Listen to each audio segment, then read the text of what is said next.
다양한 분야의 명사를 초청해 삶의 지혜를 들어보는 시간, 지혜다락방. 안녕하세요. 저는 아나운서 김미진입니다. 완연한 가을 날씨인데요. 이렇게 날씨가 급격하게 추워지면 혈관 건강에 적신호가 켜지기 쉽다고 합니다. 그래서 오늘 지혜다락방에서는 혈관 건강을 지키는 밥상에 대해서 알아볼까 하는데요. 지난 시간에 이어서 오늘도 영양학 박사 심선화 박사님과 함께 하도록 하겠습니다. 큰 박수로 모셔보도록 하겠습니다. 안녕하세요. 안녕하세요. 박사님 한 주간 잘 지내셨나요? 네, 잘 지냈습니다. 네, 지난 시간에 이어서 밥상으로 건강을 지키는 방법에 대해서 강의를 쭉 해주실 건데 네. 우리가 흔히 건강한 밥상 하면은 맛이 없을 것이다 라고 생각하기가 쉽잖아요. 네. 그래서 박사님께서는 이런 고정관념에 대해서 어떻게 생각하고 계시는지 궁금해요. 네, 그래서 많은 분들이 저랑 같이 밥 먹는 걸 굉장히 싫어하시더라고요. 네. 네, 근데 사실은 우리가 맛이라고 하는 거를 한번 다시 생각해 볼 필요가 있는 게 정말 내 입에서 좋아하는 맛이냐, 몸이 좋아하는 맛이냐를 한번 생각해 보면 사실 조금 덜 맛있어도 그래도 몸이 좋아하는 맛이라면 조금 내가 즐길 수 있을 것 같고요. 사실 과거하고는 좀 다르게 지금은 재료들도 굉장히 많아졌죠. 네. 조리 기구들도 많이 발달했죠. 뭐 조리 방법들 이런 것들이 많이 발달했기 때문에 사실은 얼마든지 맛과 건강을 동시에 잡을 수 있는 방법들이 얼마든지 있습니다. 사실 혈관 건강에 대해서 이야기를 해주신다고 했는데 혈관 건강은 평소에 우리가 알아차리기가 쉽지 않은 것 같아요. 제 혈관이 건강한가 안 한가 네. 이거를 네. 평소 아는 사람들이 많지 않은 것 같은데 이런 강연을 또 선택하신 이유나 이런 게 있을까요? 아무래도 혈관 질환은 지금 현재도 우리나라 사망의 가장 큰 부분 중에 하나이고요. 네. 사실은 혈관 질환은 앞으로 더 늘어나면 늘어나지 줄어들지는 않을 것이라고 보고 있어요. 네. 그리고 단순히 어떤 사고 이전에 뭔가 혈액순환이 안 된다라고 보통 우리가 이야기하는데 혈액순환이 안 되는 가장 일반적인 증상은 무증상입니다. 그러니까 우리가 알아차리기가 굉장히 어렵다는 거죠. 네. 그래서 세밀하게 좀 살펴볼 필요가 있어서 좀 오늘 밥상으로 혈액 건강, 혈관 건강 지키는 방법을 좀 준비해봤습니다. 네, 그러면 바로 강의 청해 듣도록 하겠습니다. 여러분 큰 박수 부탁드립니다.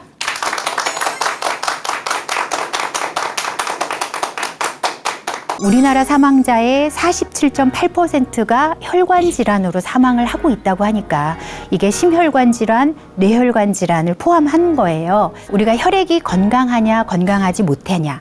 혈액 하면 항상 따라오는 말이 순환이라는 말이 따라오잖아요. 혈액의 점도를 높이는 물질은 크게 두 가지로 볼 수 있겠죠. 당과 지방을 어떻게 안정적인 수준으로 건강한 수준으로 유지할 수 있을 것인가.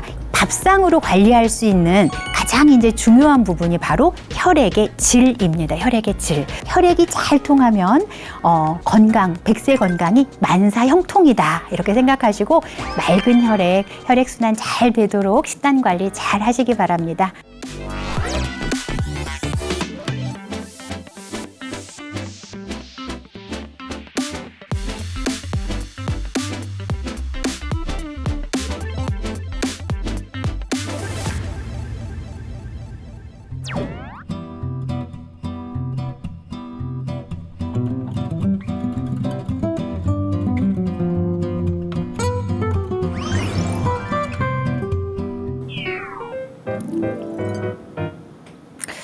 자, 오늘은 혈액과 혈관 이야기를 좀 해볼 건데요.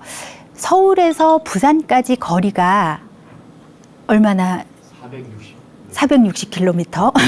네, 제가 최단 거리로 제가 서울시청에서 부산시청까지 아까 찍어보니까 400km가 조금 넘더라고요. 그러니까 이제 평균 이제 400km라고 보고 그러면 우리 몸에 들어있는 혈관은 길이가 얼마나 될까요? 우리 몸에 있는 혈관 13만 킬로미터 정도 된대요.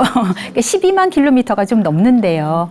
자, 그러면 서울에서 부산까지가 400km니까 서울에서 부산까지를 한 300번 왔다 갔다 할 300번 정도를 이동할 만한 그 길이의 혈관이 이 자그마한 내 몸 안에 정말 구비구비 구석구석 있는 거니까 사실 굉장히 우리가 세심하게 살피고 관리하지 않으면 정말 어디 하나 막히기도 쉽고 어디 하나 흠나기도 쉽고 어디 하나 뭔가 손상되기 쉽겠죠. 뭔가 정체되기가 쉽겠죠.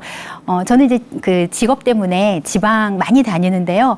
서울에서 부산을 정말 아주 새벽 시간, 이런 아주 밤 시간이 아니고서는 정말 정체 없이 가는 건 정말 어려운 일이잖아요. 가다 보면 중간에 꼭 무슨 정체가 있어요. 그렇죠? 그게 심할 때도 있고 좀 적을 때도 있지만, 자, 이렇게 우리 몸의 혈관은 정말 중요한 고속도로와 같은 곳이기 때문에 굉장히 이 길고도 세밀한 이 고속도로를 우리가 잘 관리해야 우리가 원하는 그런 100세를 잘 살 수 있겠습니다.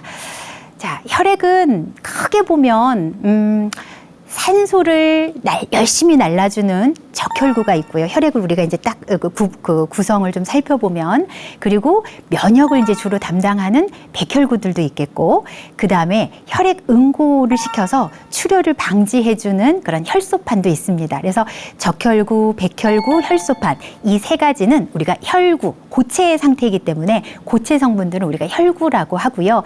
그리고 혈구만 있는 게 아니죠. 노란 액체, 이 노란 액체가 혈장이라고 하는데, 이 혈장 안에는 영양소, 그러니까 우리가 포도당 또는 알부민과 같은 단백질, 그리고 여러 가지 호르몬들, 여러 가지 가스들, 또 몸에서 쓰고 남은 노폐물들, 이런 것들이 혈장 안에 녹아 있습니다. 그래서 이런 여러 가지 물질들이 이제 끊임없이 우리 온 몸을 이제 순환하면서 필요한 곳곳에 일도 하고 생긴 노폐물도 처리도 하고 이런 일들을 하고 있죠. 우리가 혈액이 건강하냐 건강하지 못하냐, 혈액 하면 항상 따라오는 말이 순환이라는 말이 따라오잖아요. 순환은 계속 잘 돌아야 된다는 뜻이죠. 자, 그래서 혈액 순환의 그런 요소들을 좀 살펴보면, 일단 혈액을 뿜어주는 곳은 심장이에요. 그리고 혈액이 지나가는 통로는 혈관이죠. 그러니까 혈액이 건강하게 순환이 잘 되기 위해서는 심장에서 박출을 잘 해줘야 되고, 충분한 양의 혈액을, 그리고 맑은 혈액이 깨끗한 혈관 안을 통과할 수 있어야 됩니다. 그래서 혈액의 양이 충분하고 혈액의 질이 좋고 혈액의 흐름이 좋은 것이 우리가 혈액순환이 잘 되는 기본적인 조건이에요. 자, 여기에서 우리가 이제 밥상으로 관리할 수 있는 가장 이제 중요한 부분이 바로 혈액의 질입니다. 혈액의 질. 혈액의 질이 좋냐 나쁘냐. 여기서 말하는 우리가 보통 일반적인 만성 혈관 관련된 질환들은 대부분 혈액의 질이 떨어지는 건데, 혈액의 질이 떨어진다라고 하는 것은 혈액의 점도가 높아지는 거예요. 혈액의 점도. 그러니까 끈적끈적해지는 거죠. 자, 그렇다고 생각해 보면 혈액의 점도를 높이는 물질은 크게 두 가지로 볼 수 있겠죠. 하나는 당. 그렇죠. 당이 높으면 우리가 끈적끈적해질 거고, 두 번째는 지방이 높으면, 그렇죠, 끈적끈적해질 거예요.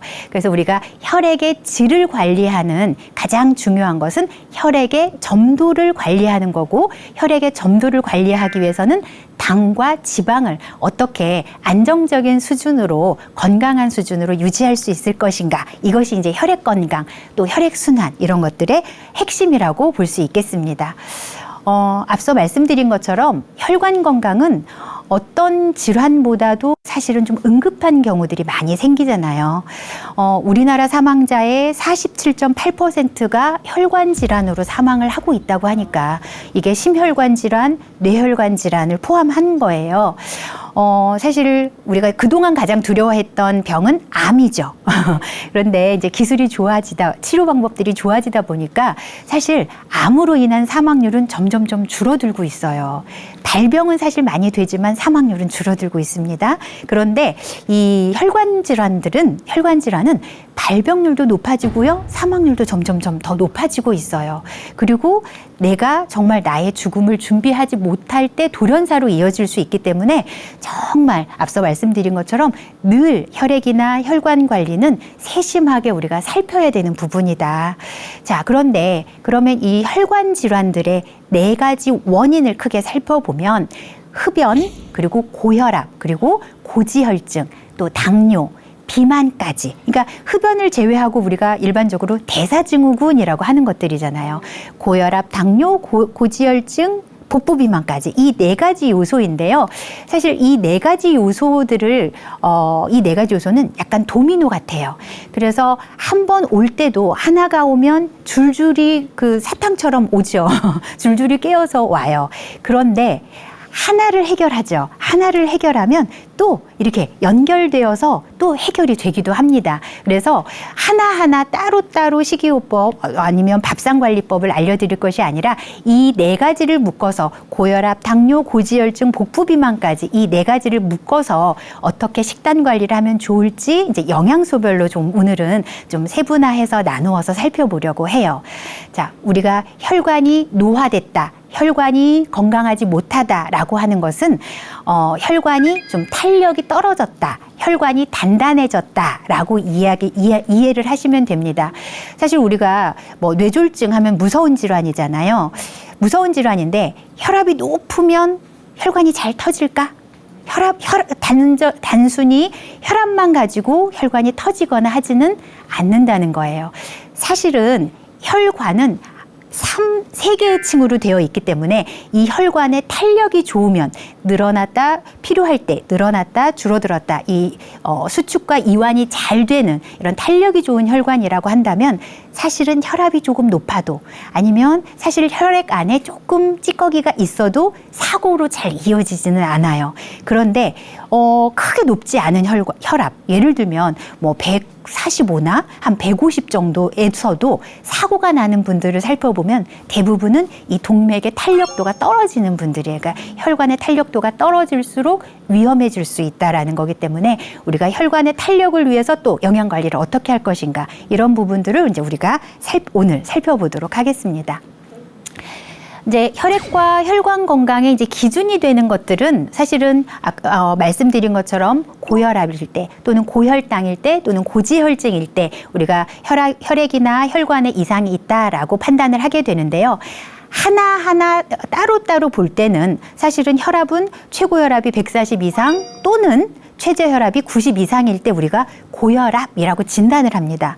또는 이제 당뇨일 때는 고혈당일 때는 공복에 잰 혈당이 126을 넘었을 때 우리가 당뇨병이라고 진단을 하거나 또는 식후 2시간 있다 혈당을 재었을 때 200을 넘었을 때 당뇨병이라고 진단을 해요.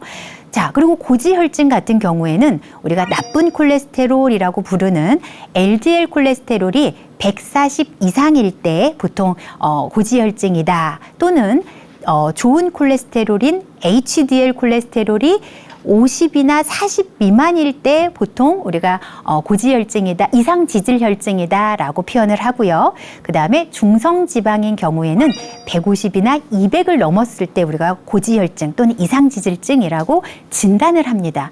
그런데 문제는 이것은 하나하나를 진단할 때는 이 기준이 좀 더 높은 거고요. 앞서 말씀드린 것처럼 이 질환들은 도미노처럼 이렇게 하나가 생기면 줄줄이 오기 때문에 사실은 이 대사증후군의 진단 기준들은 조금 더 낮아요. 혈압 기준도 낮고 당뇨 기준도 좀 낮고 고지혈증 기준도 좀 더 낮고 그래서 가능하면 내가 저 지금 판정 기준보다는 적어도 더 낮은 수준으로 유지를 해야만 된다라는 것들을 이제 기본적으로 기억을 하시면 좋겠습니다.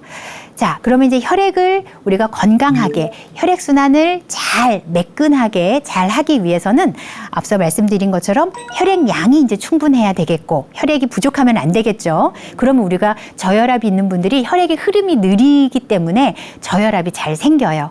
자, 그 다음에 혈액의 질을 높이는 방법, 그 다음에 혈액의 흐름을 좋게 하는 방법 이런 방법들을 살펴볼게요. 혈관과 혈액 건강에 있어서 여러 가지 영양 요소들이 있지만 제가 이제 나름대로 정리를 해보니까 일단 나트륨 관리, 그러니까 염분 관리를 어떻게 하느냐가 굉장히 핵심이고요. 그 다음에는 당분 관리, 그렇죠? 당분을 어떻게 관리하느냐. 그 다음에 지방 관리, 그 다음에 이제 여기에 조금 도움이 되는 영양소들이 단백질과 지방, 그리고 몇 가지 미네랄들, 그리고 물, 이런 영양소들을 우리가 잘 관리하면 혈액을 좀 더 건강하게 관리를 할 수가 있습니다. 이제 첫 번째 염분을 좀 살펴보면 나트륨 참 우리가 좋아해요. 그렇죠? 정말 조금 짭짤해야 잘 넘어가고 그죠? 입맛도 돌고 그렇거든요. 근데 이제 늘 우리가 짜게 먹지 않아야 되는데 자, 병을 고칠 사람과 못 고칠 사람은 말이 좀 다른 것 같아요. 자, 나는 고혈압이 있어요. 그래서 고혈압이 있기 때문에 짜게 먹지 않아야 되는데 라고 말하는 사람은 짜게 먹고 있다는 걸까요? 안 먹고 있다는 걸까요? 이미 짜게 먹고 있다는 거예요. 자, 실제로 우리나라 그 나트륨 섭취량을 보면요. 주요 국가, OECD 주요 국가 중에 1등이에요. 나트륨 섭취량이. 사실 이렇게 단일 메뉴로만 보면 뭐 미국이라든지 또는 뭐 해외에 많이 다니시는 분들은 이탈리아라든지 막 독일이라든지 이런 데가 굉장히 음식이 짜서 못 먹겠다라고 하시는데요. 총량을 살펴보면 이제 이런 유럽이나 미국에서는 실제로 이제 메뉴를 이렇게 보면 단품 메뉴들이기 때문에 사실은 하나의 메뉴가 짜다 하더라도 총량이 그렇게 크게 벗어나진 않는 거예요. 근데 이제 우리나라는 밥과 여러 가지 부식과 또 디저트와 간식과 이런 것들이 다 구분이 되어 있다 보니까 하루의 총량으로 보자면 다른 나라에 비해서 더 많은 양의 나트륨을 먹고 있고요. 실제로 4,878mg이라고 하니까 거의 5,000mg 가까이. 그러니까 우리가 기준점으로는 하루에 2,000mg인데 거의 2배 이상을 먹고 있는 거고요. 이게 평균이라서 그렇지 사람 개인 차이가 굉장히 커서요. 어떤 분들은 6,000, 7,000까지 먹는 사람들도 꽤 많이 있다는 거죠. 자, 우리가 먹는 대부분의 음식에 사실은 염분이 많이 함유가 돼 있습니다. 그런데 이 염분이 왜 그렇게 혈관이나 혈액에 나쁜 영향을 주느냐라고 하면 사실은 나트륨은요, 혈관에는 직접적으로 나쁜 영향을 줘요. 왜? 고혈압의 원인이 되니까. 나트륨 자체가 혈관을 수축시킬 수 있고요. 나트륨은 한번 이렇게 생각해 보시면 좋을 것 같아요. 새로 산 부들부들한 부드러운 그 가죽 재질의 구두를 신고 동해안 바닷가에 가서 빠졌어요. 바닷물에 빠졌어. 소금물에 빠졌어. 그리고 나서 이 구두를 건져서 바짝 말리면 구두가 어떻게 돼요? 늘어나요? 가죽 구두예요, 지금. 가죽 구두를 바닷물에, 염분이 있는 바닷물에 이렇게 빠졌다가 말리면 이게 딱딱해지잖아요. 굉장히 수축해지잖아요. 자, 그것처럼 우리 몸의 혈관 안에 이 내피세포들이 굉장히 부드러운데 거기에 상처가 조금씩 있는 그 사이에 염분들이 만약에 있게 되면 굉장히 혈관을 딱딱하게 만드는 원인이 되기 때문에 이렇게 고혈압의 직접적인 원인이 될 수 있습니다. 자, 두 번째는요. 나트륨은 삼투압을 유발시키기 때문에 나트륨 자체로 그냥 있지 않아요. 혼자 있지 않아요. 항상 물을 끌어들여야 돼요. 그러니까 나트륨이 많으면 많을수록 혈관 내에 물을 많이 끌어들일 수밖에 없습니다. 그러니까 혈액에 질이 좀 나빠지는 거예요. 꼭 필요한 영양소들이 늘어나는 것이 아니라 필요 이상의 수분이 나트륨 때문에 존재를 하는 거기 때문에 쉽게 말하면 혈관이 부어있는 상태가 되는 거거든요. 또 하나는 나트륨은 굉장히 식욕을 불러일으키죠. 그러다 보니까 과식의 위험이 있고 그러다 보면 당뇨나 고지혈증의 2차적인 그런 위험 인자가 될 수가 있습니다. 그래서 여러 가지 음식 중에서 우리가 다 좋아하는 뭐 짬뽕이라든가 뭐 짜장면이라든가 이런 중국 음식들뿐만 아니라 이제 지난 여름에 많이 드셨을 뭐 냉면이라든가 뭐 국수라든가 찌개라든가 이런 것들 다양한 음식에서 거의 평균 한 끼에 2,000mg을 윗도는 그런 메뉴들이 우리 주변에 많이 있기 때문에 사실 염분 관리가 쉽지는 않을 수 있어요. 자, 그래서 이 염분 관리를 하실 때 이제 몇 가지 팁을 좀 어렵지만 그래도 꼭 해야 되는 거니까 몇 가지 팁을 드리면 가장 첫 번째는 저는 개인적으로는 국그릇을 사용하지 말고 밥그릇을 2개 사용하셨으면 좋겠어요.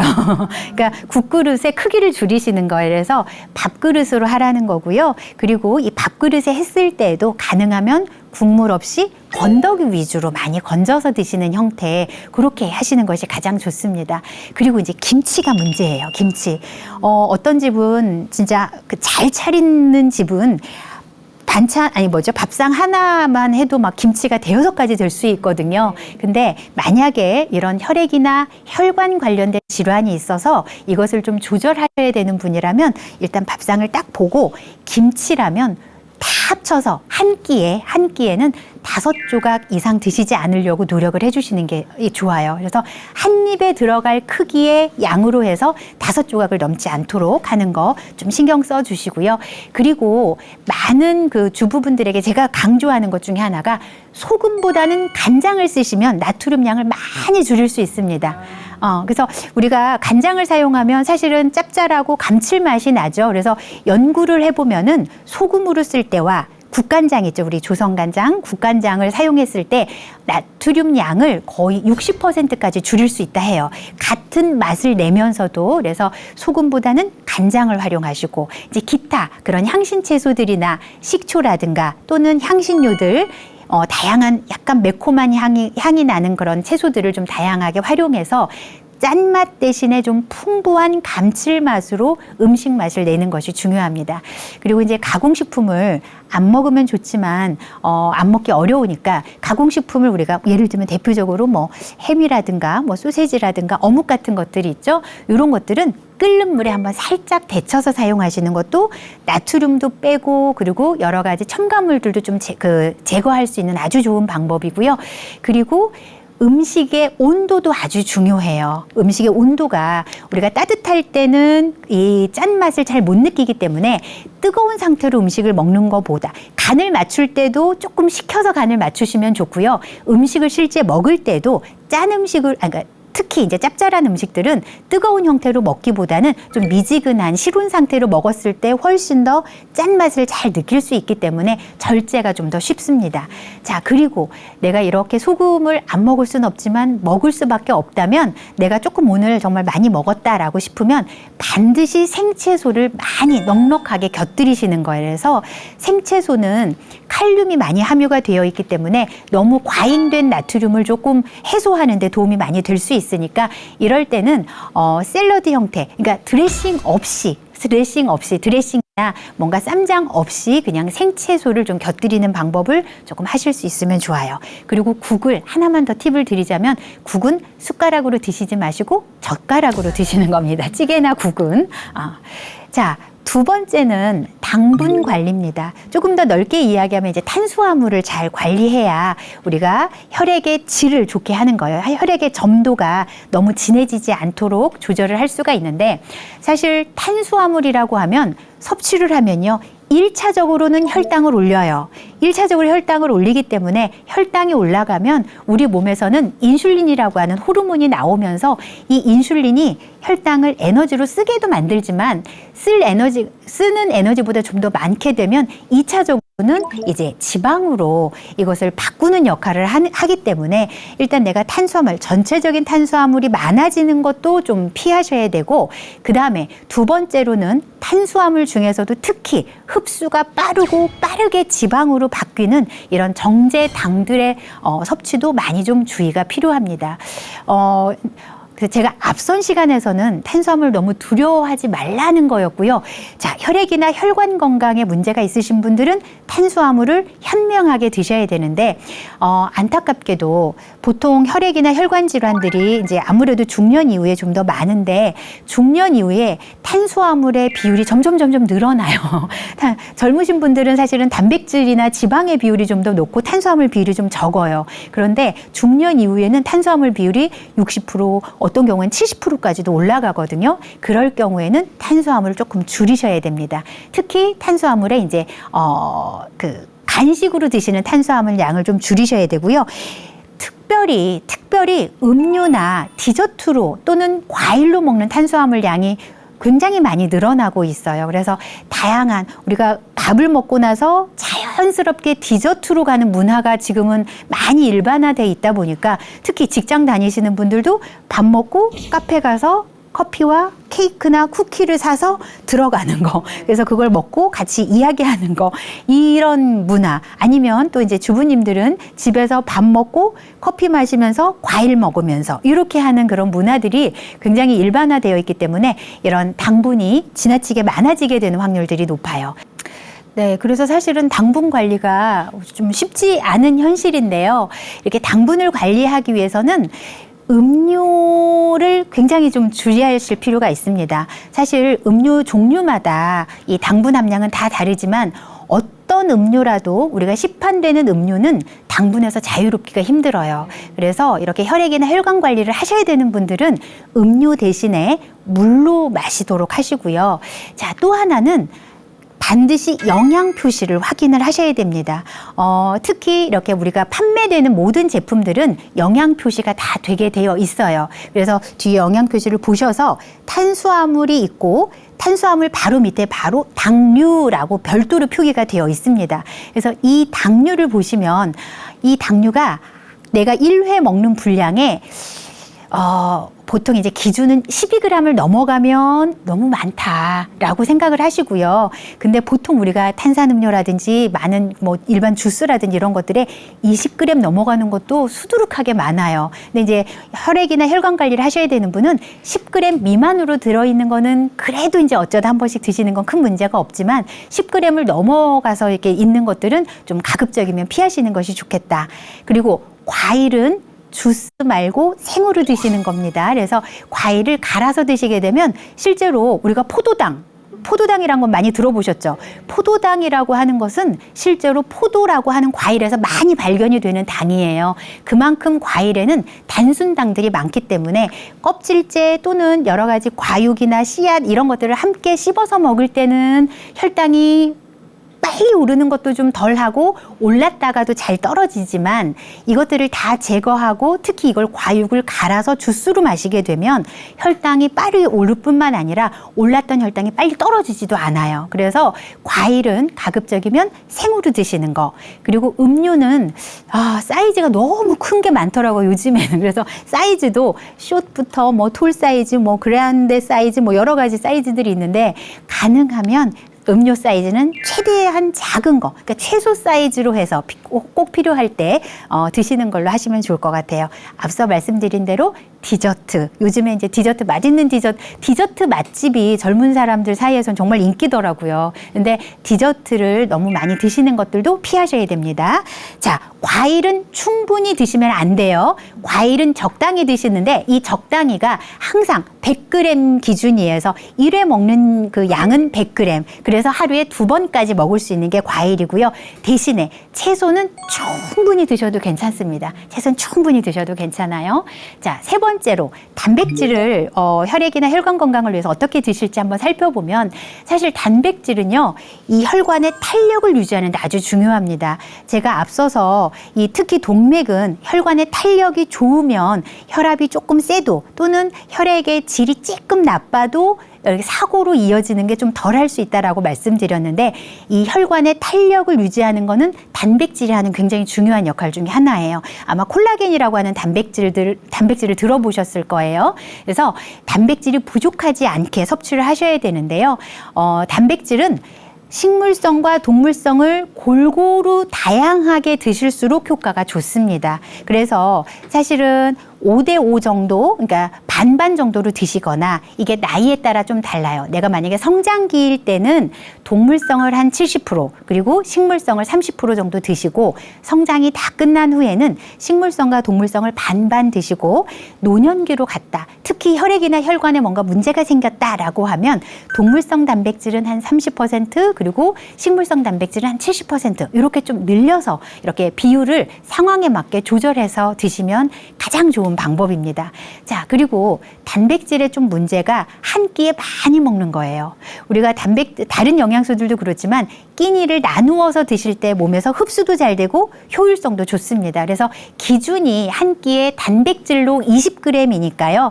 사실 단백질 20g을 계산 어떻게 하실 거예요? 저는 영양학 박사니까 그래도 조금 할 줄 알지 여러분들이 잘 못하시니까 어떤 살코기든 어떤 동물성 살코기든 100g을 먹으면 그 안에 평균 단백질이 20g 정도 들어 있습니다. 그러니까 내가 그 고기로 했을 때 100g이면 내 손바닥 한 반 정도 되거든요. 그래서 그 정도를 내가 한 끼에 나누어서 드신다. 그래서 예를 들어서 아침에 내가 고기를 먹었다면 점심이나 저녁에는 단백질을 뭐 예를 들면 식물성 콩이나 두부 또는 생선 이렇게 해서 좀 골고루 단백질들을 종류와 양을 나누어서 드실 수 있도록 하시고요. 사실 제가 지난 시간에도 잠깐 말씀을 드렸지만 식사 순서예요. 특히 당뇨 있으신 분들에게 아주 효과 만점인 방법인데요. 순서를 바꾸시는 거예요. 그래서 밥상이 딱 오면은 한번 이렇게 스캔을 하세요. 오늘 먹을 게 뭐 있나 이렇게 보셔가지고 일단 순서는 밥을 맨 마지막에 숟가락 들고 밥부터 드시는 것은 혈액 건강에는 상당히 좀 나쁠 수 있어요. 그래서 반찬을 먼저 드시는데 이게 고기를 먼저 먹고 그다음에 채소를 먹고 밥을 먹고 고채 밥 순서여도 좋고요. 고기와 채소는 순서가 바뀌셔도 상관없습니다. 채, 고, 밥 순서대로 드셔도 상관없어요. 그러니까 어쨌거나 탄수화물인 밥을 맨 마지막 순서로 좀 남겨놓고 먼저 혈당을 좀 덜 올릴 수 있도록 이런 단백질이나 식이섬유를 먼저 섭취하는 것들 그렇게 한다면 같은 양의 탄수화물 설사 내가 잡곡밥을 못 먹고 그냥 흰 쌀밥을 먹었다 하더라도 혈당 오르는 속도가 훨씬 달라요. 자, 그리고 고온 조리를 피하시는 거. 단백질은 제일 사실은 제가 삼겹살을 먹을 때 물에 삶아 먹는 게 좋을까요? 팬에 구워 먹는 게 좋을까요? 아니면 숯불에 구워 먹는 게 좋을까요? 라고 하면 뭐가 건강에 제일 좋겠어요? 물에 삶아 먹는 게 제일 좋겠죠. 그러면 왜 물에 삶아 먹는 게 좋을까요? 라고 하면 많은 분들이 기름이 쫙 빠지니까요. 라고 하시거든요. 근데 사실 기름을 빼기 위해서는 직화에 구워 먹는 게 더 잘 빠질 수도 있어요. 팬에 구워 먹는 게 더 잘 빠질 수도 있어요. 기름을 빼려면. 자, 그럼에도 불구하고 우리가 물에 삶아 먹는 것이 좋은 이유는 조리 온도 때문에 그렇습니다. 조리의 온도가 140도에서 160도로 올라가게 되면 단백질이나 지방은 많은 유해 물질들이 만들어지게 돼요. 그래서 나는 정말 좋은 단백질을 먹으려고 먹었는데 몸에서는 노폐물이나 유해 물질들이 많이 만들어질 수 있기 때문에 고온 조리를 피하고 요즘 보니까 수비드 조리법이라고 해가지고 좀 저온에서 오랫동안 요리하는 것도 있더라고요. 그래서 그런 방법들이나 가능하면 물로 조리하는 방법을 활용하시면 물에 끓는 온도가 100도이기 때문에 물로 조리한다면 아무리 해도 120도를 넘지 않아요. 그러면 훨씬 더 어떤 영양의 변형으로부터 안전할 수 있다는 거죠. 자, 그리고 이제 지방을 좀 살펴보면 지방은 우리가 크게 나쁜 지방, 좋은 지방 이렇게 이제 사실 분류를 하기가 좀 저는 영양학자로서 좀 미안하긴 한데 그래도 이제 여러분들이 이해하기 쉽게 하려고 하는 걸 또 이제 좀 중간쯤 되는 그런 지방도 있어요. 그래서 혈액 건강에 제일 나쁜 거라고 하면 사실은 트랜스 지방입니다. 자, 이 트랜스 지방 자체로도 유해 물질이에요. 그 다음에는 중성 지방을 늘리기도 해요. 그리고 또 하나는 콜레스테롤을 많이 합성하도록 만들기도 해요. 그래서 우리가 혈관이 딱딱해지는 이유가 아까 제가 염분 하나 말씀을 드렸는데 사실은 염분보다도 더 중요한 것 중에 하나가 콜레스테롤이거든요. 근데 이 콜레스테롤은 먹어서 생기는 것보다 몸에서 합성하는 게 훨씬 더 많은 비율을 차지하는데 내가 굳이 콜레스테롤을 먹지 않아도 콜레스테롤을 막 만들도록 자극하는 것 중에 하나가 바로 트랜스 지방이에요. 근데 트랜스 지방이 어디에 많이 들어있느냐? 여러분들이 딱 씹었을 때 바삭한 것들, 바삭한 음식에 정말 고소한 음식에 이 트랜스 지방이 많이 들어있기 때문에 이렇게 좀 그 가공식품이면서 바삭하고 맛있는 것들은 트랜스 지방이 좀 많이 들어있으니까 좀 참고하시고요. 그리고 이제 육류에 많이 들어있는 포화 지방 이런 것들은 혈액이나 혈관 건강을 위해서는 조금 덜 드시는 거예요. 그래서 사실은 그러면 내가 단백질은 먹어야 되는데 포화지방은 나쁜데 어떻게 할까라고 생각하실 수 있잖아요. 자, 이럴 때 기준이 일주일을 토탈해서 육류는 600g까지 드시는 것이 지금은 권고되고 있어요. 그러니까 그것을 내가 하루에 100g씩 나누어서 6일을 먹든지 아니면 200g씩 3일을 먹든지 하지만 붉은 살코기는 일주일에 600g 정도가 좋다. 그리고 가능하면 남자분이라 하더라도 700g을 넘지는 않는 것이 좋겠다라고 하는 것이 권고사항이에요. 그러니까 그 범위 안에서 육류를 적절하게 섭취를 하시면 되겠습니다. 자, 그리고 조금 이제 늘려서 섭취해야 되는 대표적인 게 오메가3예요. 근데 오메가3 지방산은 식물성도 있고 동물성도 있어요. 근데 동물성으로는 사실은 우리가 육류에는 별로 없고 거의 대부분이 고등어나 이런 등푸른 생선인데, 사실 제가 지난 시간에 등푸른 생선을 먹으면 자꾸 생목이 올라요 하시는 분들이 의외로 굉장히 많아요. 그러니까 그런 분들이 오메가3를 위해서 등푸른 생선을 계속 먹으면서 불편함을 감수하면서 드시지 마시고, 그럴 땐 조금 종류를 바꿔보시는 시도를 한번 해보시는 거예요. 제가 추천드리는 방법은 고등어나 꽁치같이 등푸른 생선을 드셨을 때 좀 생목이 오르시는 분들은 연어에는 좀 편안해 하시는 분들이 많더라고요. 연어에도 굉장히 많은 오메가3가 함유가 되어 있으니까 연어로 좀 바꿔보시고, 그것도 만약에 불편하다 싶으면 식물성으로 드시는 거예요. 그래서 들기름, 들깨 또는 견과류인데, 견과류가 전부 다 오메가3가 많은 건 아니에요. 견과류 중에서 오메가3가 제일 많은 건 호두입니다. 그래서 호두를 중심으로 한 견과류를 하루에 30g 이내로 섭취하시는 거, 이런 것들이 이제 좋은 지방을 섭취하는 방법이에요. 자, 그리고 이제 식이섬유인데요. 식이섬유는 우리 몸의 청소부라고 보면 되는데, 청소부가 두 종류가 있어요. 식이섬유는 불용성 식이섬유소도 있고 수용성 식이섬유소도 있습니다. 자, 불용성, 물에 녹지 않는다. 수용성, 물에 녹는다. 이런 뜻이죠. 근데 사실은 조금 더 쉬운 접근은 뭐냐면, 물을 빨아들이는 게 좀 덜하다라고 이해를 하시면 돼요. 내가 만약에 채소 주스를 갈았는데 이쪽으로 한쪽으로 찌꺼기가 나오죠. 찌꺼기가 나오고 이렇게 즙이 원액이 나올 거예요.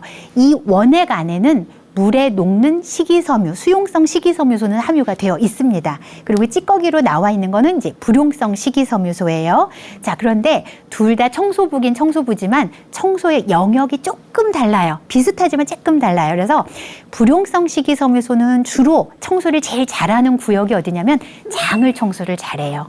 근데 수용성 식이섬유소는 청소 전문 구역이 혈관하고 혈액이에요. 그러니까 우리는 오늘 혈액과 혈관 건강을 좀 초점을 맞추고 있으니까 수용성 식이섬유소를 조금 더 신경 써서 드시면 좋겠죠. 근데 수용성 식이섬유소는 어디에 제일 많이 들어있느냐?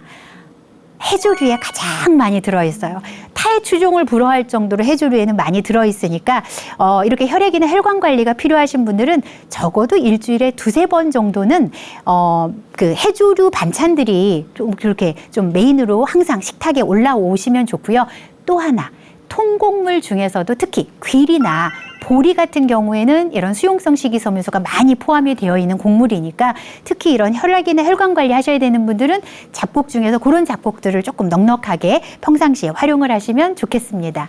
자, 그리고 이 외에 이제 조금 기타로 좀 더 추가하면 좋을 게 항산화 영양소인데요. 항산화 영양소는 쉽게 말하면 우리 몸의 활성산소를 좀 중화시켜주는, 제거해주는 그런 역할을 하는데 아주 종류가 많아요. 아주 종류가 많고 대부분은 동물성에는 거의 들어있지 않고 식물성 식품들에만 함유가 되어 있습니다. 그래서 채소나 과일을 다양하게 섭취할수록 좋은데, 채소는 항상 기준이 하루에 500g이에요. 하루에 500g. 그래서 그것도 좀 어렵다 생각하시면 작은 접시로 좀 수북하게 하루에 3접시 이상은 먹겠다. 이걸 약간 목표로 잡으시면 되고요.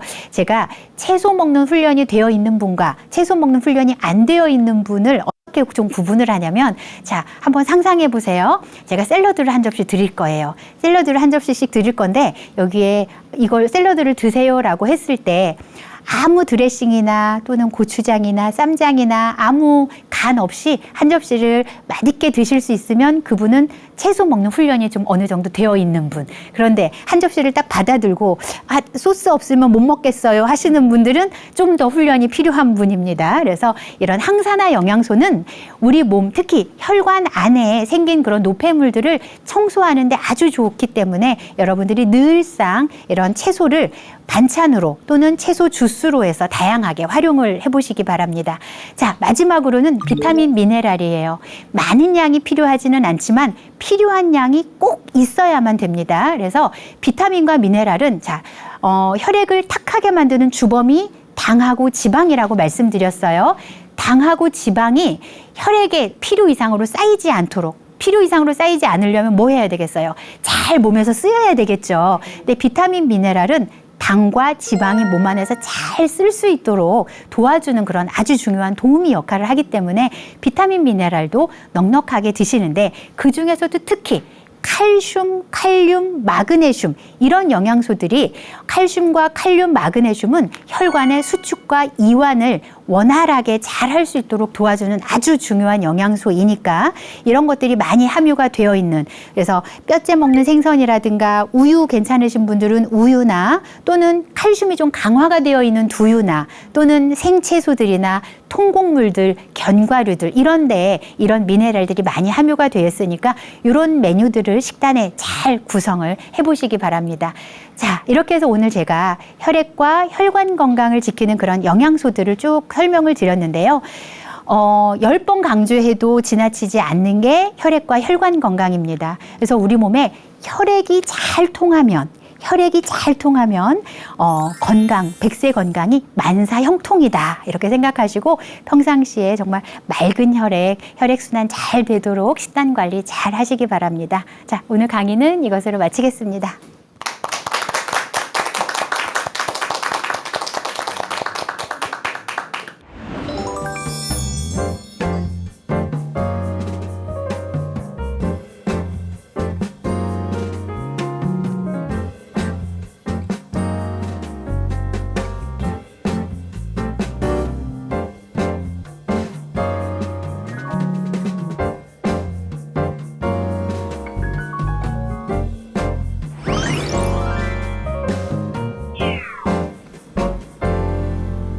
네, 혈관 건강을 잘 지키기 위한 밥상에 대한 강의. 정말 재밌게 들었습니다. 특히 좀 재밌었던 부분이 우리나라 밥상의 대부분이 나트륨 함량이 굉장히 높다고 하니까 신경 쓰이실 분들이 굉장히 많을 것 같습니다.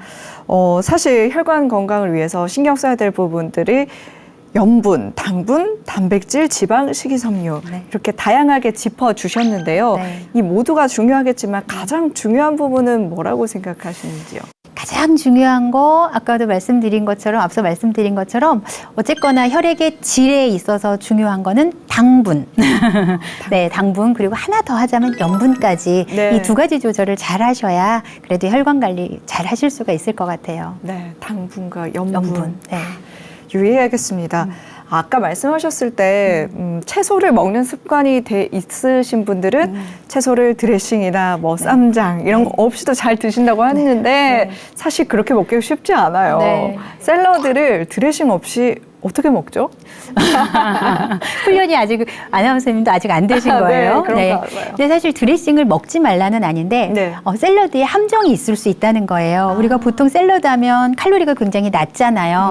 이런 한 접시를 먹어도 보통 뭐 한 50kcal 채 안 되거든요. 그런데 문제는 드레싱을 한 2숟가락만 넣으면 드레싱이 한 80kcal에서 100kcal를 넘어가는 경우들이 아주 많습니다. 그러니까 생각해보면 드레싱이 굉장히 기본적으로 기름, 지방을 베이스로 하면서 당이 많이 들어가고 여러 가지 염분도 또 들어가고 하기 때문에 또는 뭐 쌈장이나 고추장은 뭐 당연하고요. 그래서 가능하면 샐러드를 먹을 때 저는 항상 그래요. 드레싱을 따로 주세요. 이렇게 해서 아주 최소량으로 뿌려서 좀 드시는 훈련을 좀 해보시면 좋겠어요. 드레싱 없이 채소 또 샐러드를 먹는 습관 한번 연습을 해봐야겠습니다. 쉽지 않은 일일 것 같은데요. 네, 지혜 다락방은 다음 주 이 시간에도 알찬 강연으로 찾아뵙도록 하겠습니다.